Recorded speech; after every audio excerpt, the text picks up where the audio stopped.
I am open, I am free, and my life is breathing me as I surrender to the will of the divine.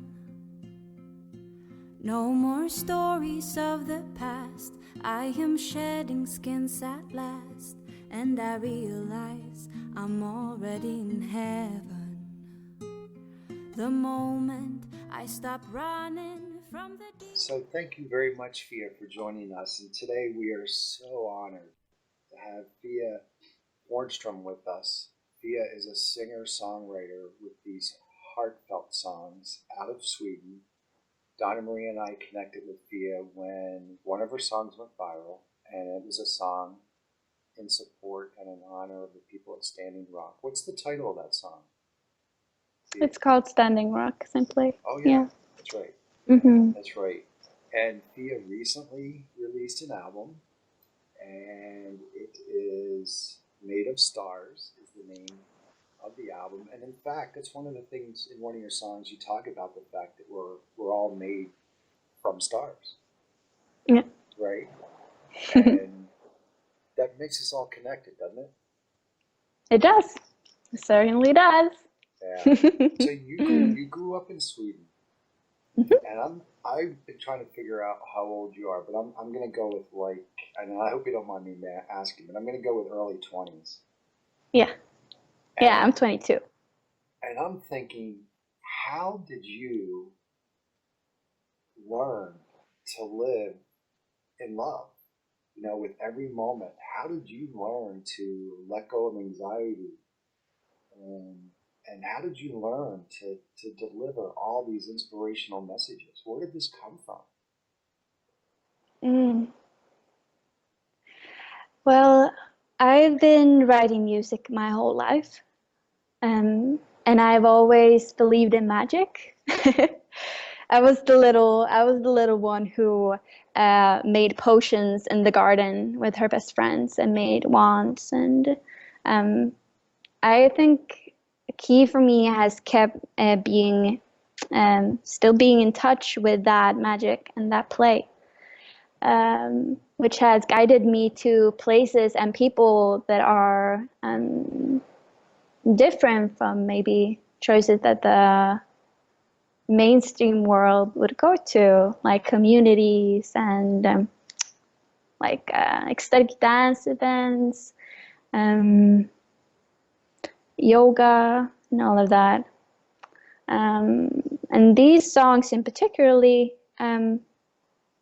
they started coming through in, let's see, we're in 2016, 2015. So before that, like I said, I've been writing music and performing and went to music school and took a very traditional path in that sense with education. And dived into what I liked and loved the most. But then after I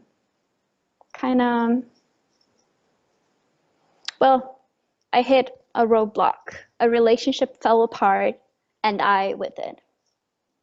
And I kind of had to look at, okay, for a while then, this was autumn 2014, I had not written any music in a while because I wasn't feeling that good.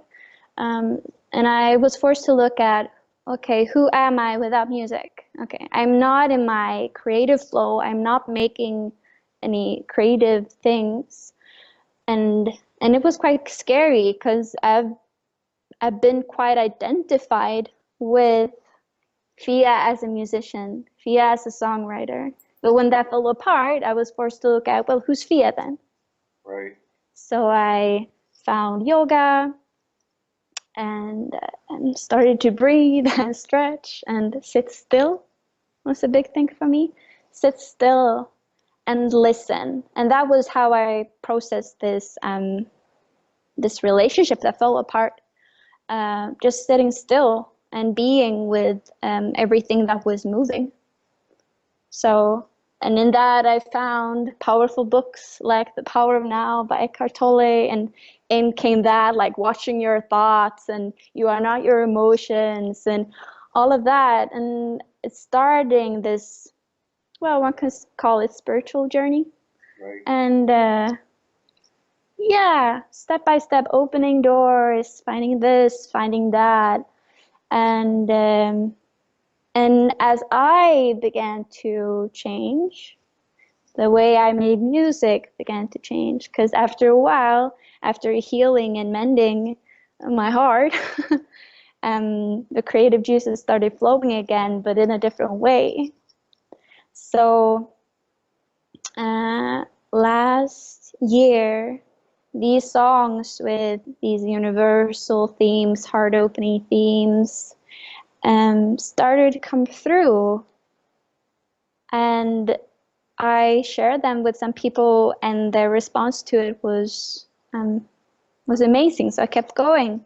And throughout now this year, 2016, all of these songs that are on the album have been born, and they're pretty much mirroring my own journey this year quite closely. So yeah, Well, I hope I answered your question.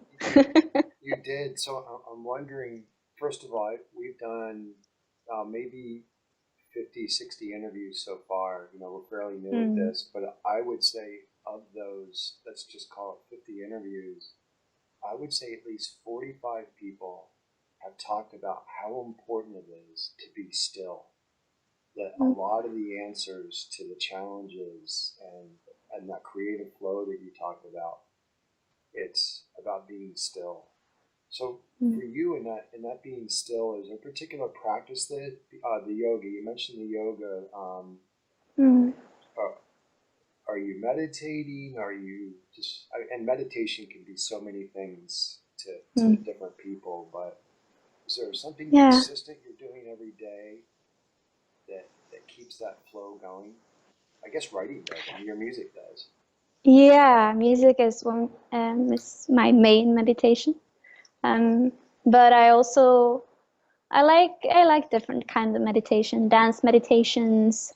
Sometimes it's just sitting still and just closing the eyes and focusing on my breath, or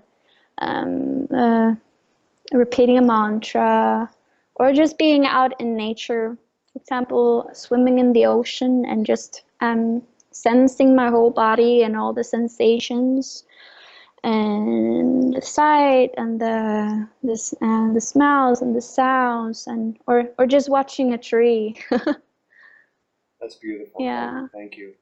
How's your family handle this? This beautiful free spirit who's traveling the world and Well, my family, especially my parents, they've always encouraged me to do what I want to do, and they say as long as you're happy, we're happy.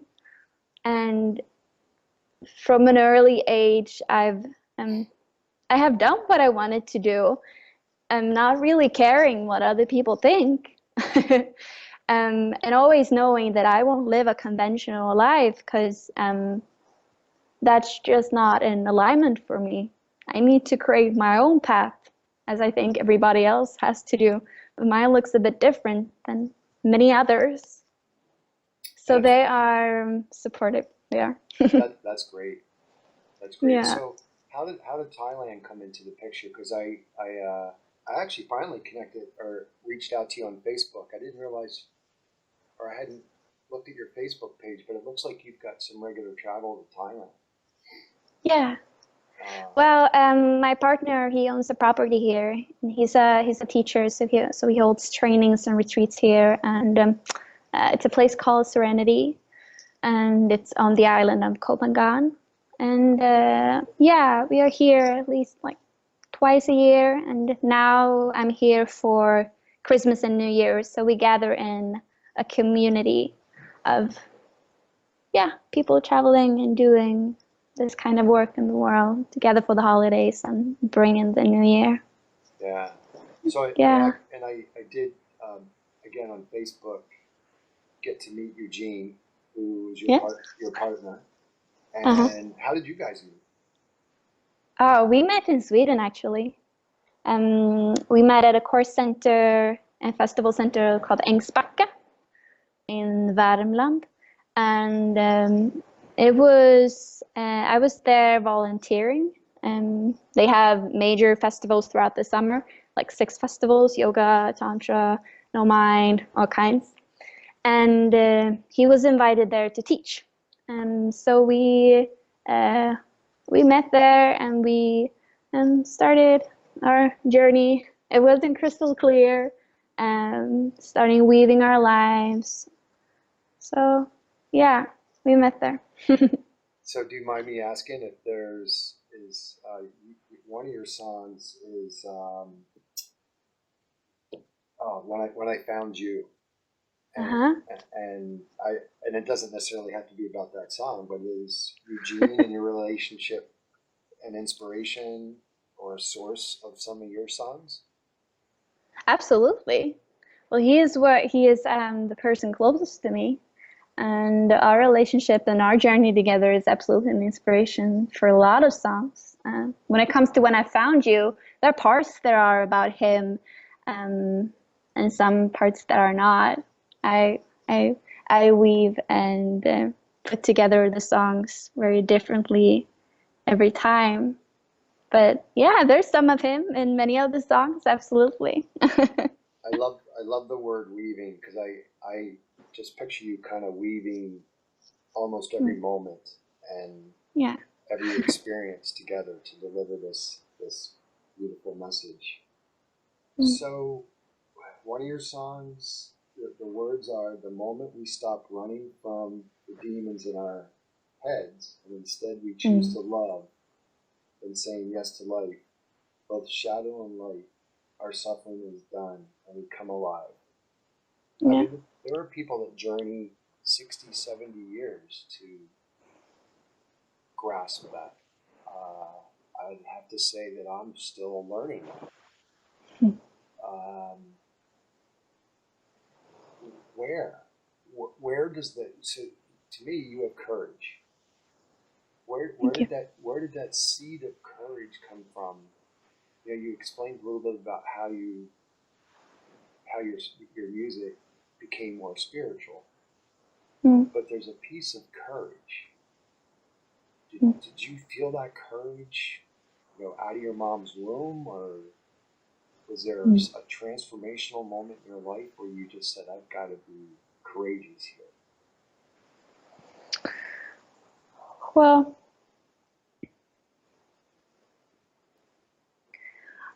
there is no reason for any one of us here on Earth to hold anything back. We have a limited amount of time, and I think it's our responsibility to soul search and find, okay, what are we here for? And for me, it's been very clear from the beginning that, okay, Fia, you got the gift of music. What are you gonna do with it? And yeah, I'm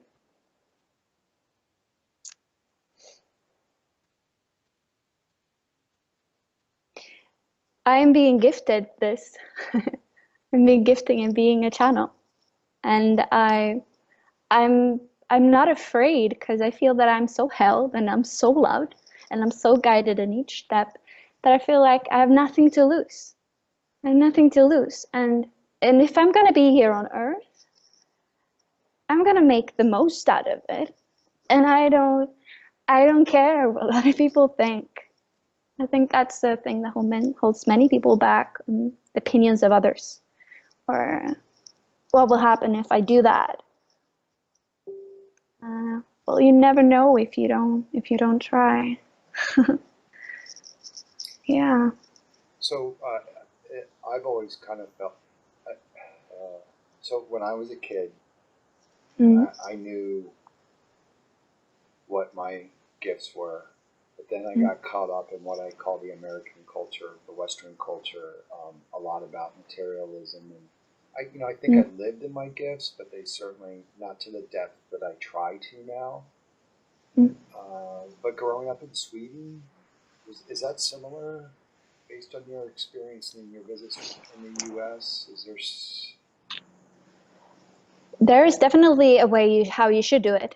In Sweden, we have something that's called jantelagen, and that's like you should not be too much, not be too loud. You should be enough, and you should not make too much noise and take up too much space. And you're not supposed to be special.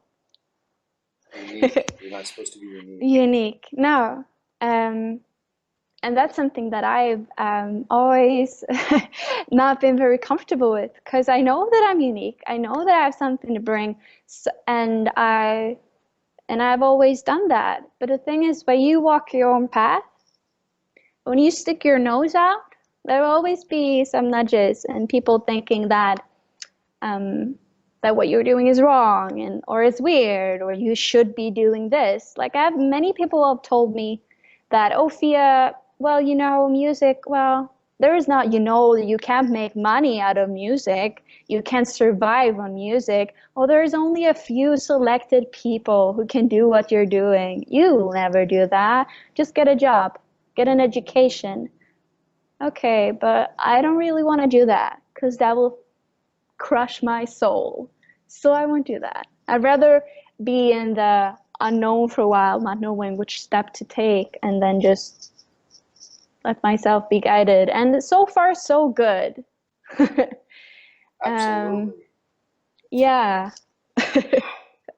So when I do interviews, I rarely make it about me or make it personal, but I just feel like I'm going to throw a couple things by you, because between my wife and I, we have 4 children in your age range, 18 to 22 years old, so slightly younger.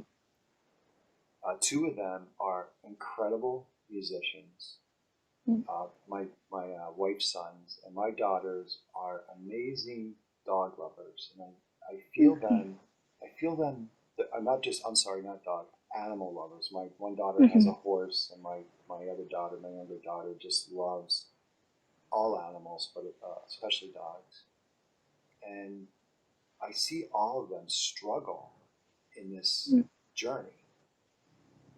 So, you got a message for other 18, 20-year-olds who might be feeling their parents saying, you have to do this, you have to do that, and what about the bills, and we can't keep paying for you? And you have a message for parents like me who are like, I can't keep paying, help. You gotta work, you gotta do this. Well, I I can only speak for the musician or the artist, or for myself.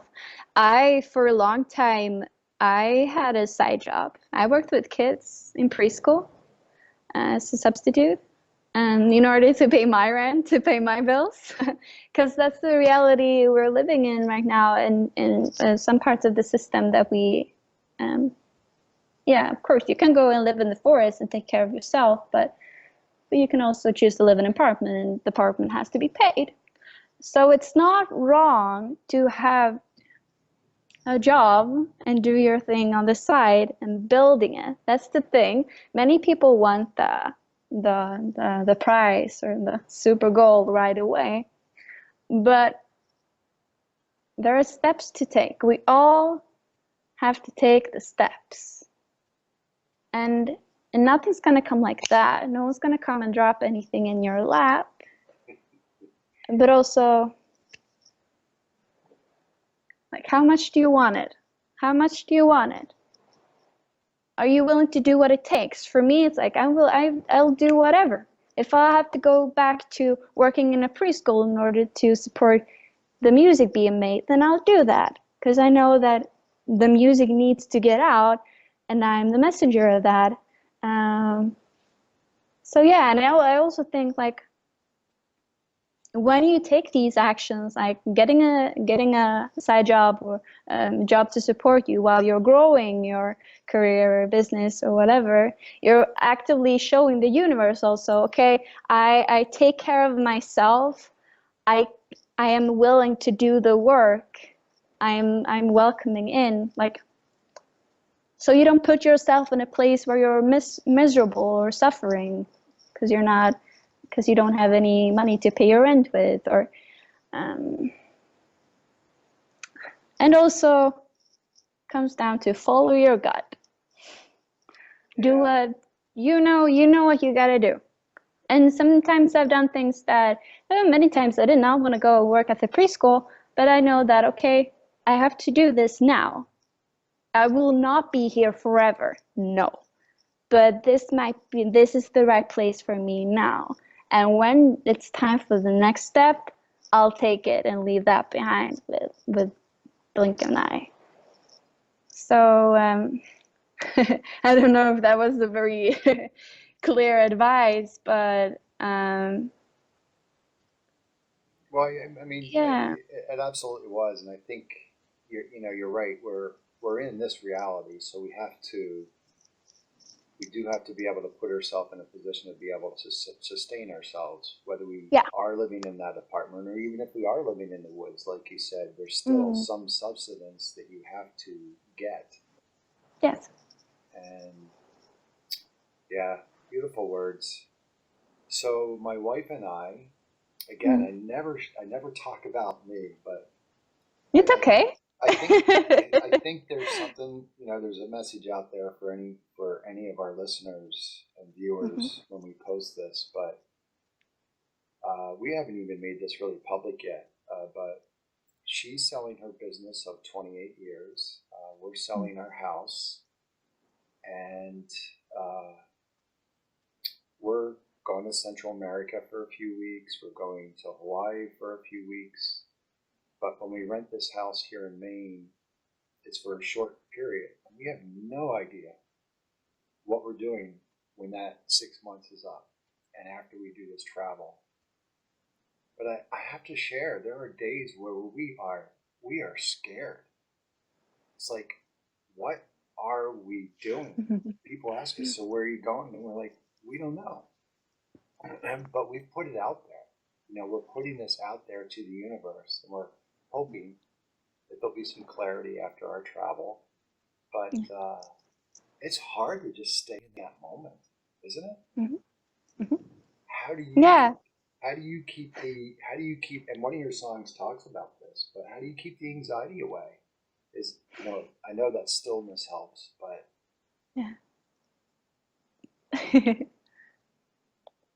I don't always keep it away. There are times I wonder what the fuck am I doing? Those moments have the right to be there too. It's the ego trying to keep me safe. Being in that trust when the next step is not really super clear.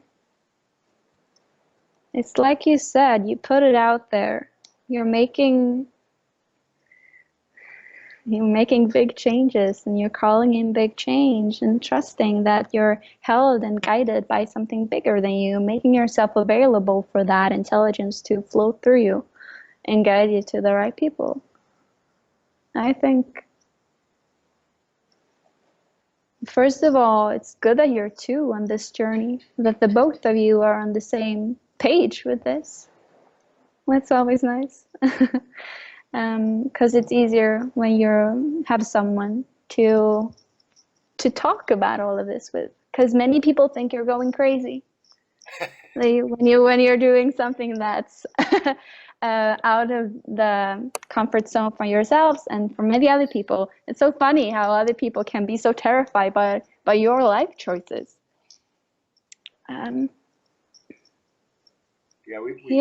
We both grew up with the message that we were the different ones. I can relate with you about that. Yeah, one step at a time, and keep the ears open, ears, and ask for guidance. Ask for guidance.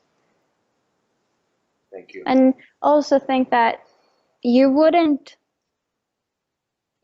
be doing this if we're not supposed to be doing this. Like something had sparked you and put you on this, had gotten you rolling. Trust that. Absolutely. Absolutely. Yeah. This has been, for me, this is something I've wanted to do for about 30 years. Mm-hmm. It's time. Exactly. So Yeah. let's get back to your music. So Uh-huh. I downloaded your album from your website. So for the folks Mm. listening, your website is fiasmusicofficial.com. Yes. And I know it's also available on iTunes. The last I looked, it was available iTunes Sweden. Is it now available in iTunes US, or does It it should matter? be. Okay. Yeah, it should be everywhere. iTunes, Amazon, CD Baby, all the places. And how can people best follow you? What is your preferred social media outlet, or you're kind of going multi-channel like we try Yeah. to? You can find me the easiest through Facebook, and that's facebook.com/Fia's Music. And that's where all the updates are, with travels and new songs coming up.